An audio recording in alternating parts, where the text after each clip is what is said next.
لان في عند من الاتحاد المصري لكره القدم والرابطه، ده عاوز يدير وده عاوز يدير. ذنب الكره المصريه ايه؟ ده اللي انا مش عارفه، وده اللي لازم نتكلم فيه. لا ده هو ده حلو. اتفضل يا كابتن حلمي. النهارده الانديه راحت قعدت مع بعضها، لغوا الهبوط وكل سنه وانت طيب. لا ده دي مهازل من ضمن مهازل الرابطه. يعني الرابطه بتفسر على كيفها ولها الحق في تفسير ما تراه دون الرجوع لاي حد.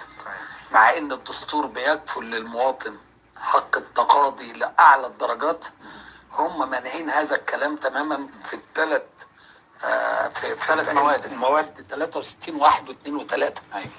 وده يعني انا عمري ما شفت كده. يعني العالم دي بتدير ازاي؟ وبعدين مين بيروح يناموا ازاي؟ الكرة في مصر مع احترامي ليهم الشديد، وهو ما فيش غيرهم، فيش غير احمد دياب وثروت سويلم. ايه يا جماعه في ايه؟ هي مصر ما بقاش فيها كوادر محترمه ده اللي بنتكلم فيه والله. وكوادر رياضيه طول عمرها معروفه.